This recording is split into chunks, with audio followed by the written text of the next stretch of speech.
This video was recorded with the AverMedia Live Gamer Portable. Skip it up and that up.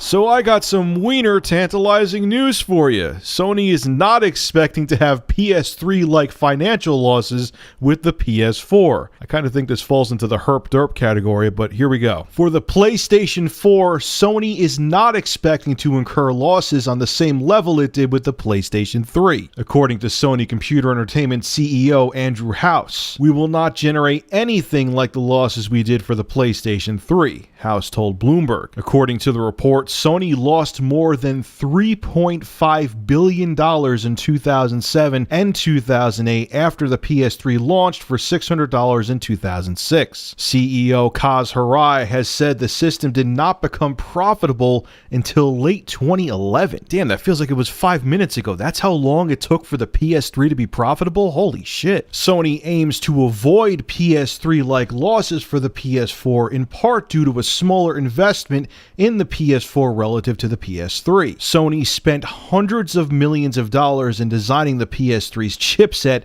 and billions, I'm not misreading that, billions on semiconductor fabrication because these technologies were not readily available. Nothing like the cell processor inside the PlayStation 3 was ever made before. The PS3 is a much lighter platform in terms of investment due to its PC-like architecture. Yeah, Sony and Microsoft made very smart moves with designing their next-gen systems. They used plain Jane AMD, a little bit custom, 8-core AMD CPUs that are x86 based, 64-bit. That's what developers are used to working on PCs. They used plain Jane GDDR5 RAM, well, at least in the PS4, I should say. They used DDR3 in the Xbox One. The Blu-ray drive, that's technology that's been paid off for a while. You know, everything is really straightforward this generation. So the research and development, because it's already technology that's been perfected pretty much, it didn't cost them that much to make the PS4, and I'm sure it didn't cost them that much to make the Xbox One. That's why I think even with the Kinect, that $599 price point is ludicrous. I don't care how much the Kinect costs. Get rid of that thing, Microsoft. Make a bundle without it. Just saying, but I'm not going to beat that dead horse again. But yeah, you know, I mean, God, I remember with the PS3, the power of the cell, and Ken Kutaragi was going on and on and on about it. And, you know, because when they first started talking about it in 2005 at E3, Sony was king, and they had all these different developers trying to praise the cell. And then we found out that it was all bullshit because the cell was a nightmare to program for.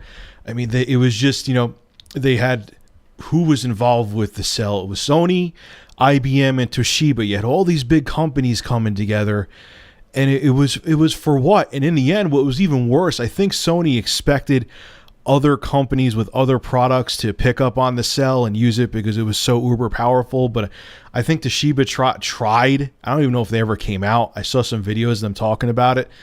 Toshiba was going to put it in TVs, like make smart TVs back in like 2007, but they never did. No one really ever picked up on the cell. I even heard some rumors before Apple went over to Intel that Sony, Toshiba, and IBM were in talks saying, hey, for your next-gen power PCs and Power Macs, you should put the cell in there and utilize all the power, and they never did. So really, all of that technology, all of that R&D, the billions upon billions of dollars Sony wasted on the, you know, foreign architecture of the PlayStation 3, and it was only used in the PlayStation 3. I mean, it's actually somewhat shocking that even by late 2011, I know that's a hell of a long time. That actually kind of surprised me, but if you really think about it, with how much money they put into the PlayStation 3, even with the numbers that it sold now, it's surprising they made a profit at all, man. And they learned their lesson from that. There's no need in 2013 to make these, you know, really foreign architectures for developers to have to learn.